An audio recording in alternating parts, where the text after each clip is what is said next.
Тюльпаны традиционные, пионовидные, розы кустовые и одиночные. Традиционно лучшим подарком на 8 марта является букет цветов.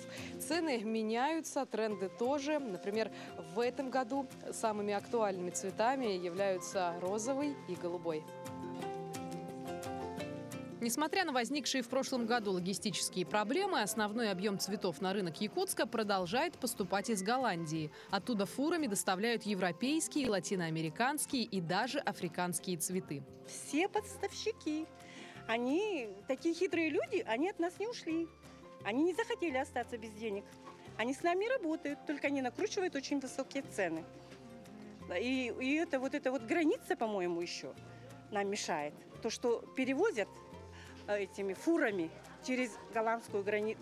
Голландия перевозит на нашу границу, мучают наших белорусов.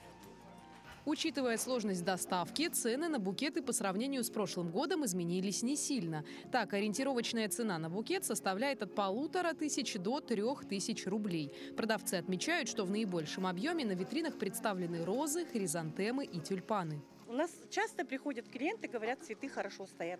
Наши почему хорошо стоят? Мы дорогим цветком работаем. Мы на рынке все работаем дорогим цветком. Мы миксами не работаем практически. Они долго не стоят. Мы не гоняемся дешевыми ценами. У нас почему говорят вот иногда, ой, у них так дорого. Так у нас качество, ребят. Вместе с тем, помимо готовых букетов, покупатели собирают авторские. Цены на каждый отдельный цветок представлены в своем диапазоне.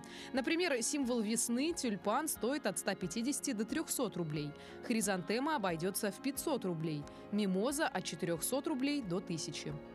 Вместе с ценами меняется и покупательская способность. Не имея необходимости произвести впечатление величиной и дороговизной букета, потребители в среднем делают более скромные покупки в цветочных магазинах и предпочитают использовать букет цветов как дополнение к основному подарку на праздник.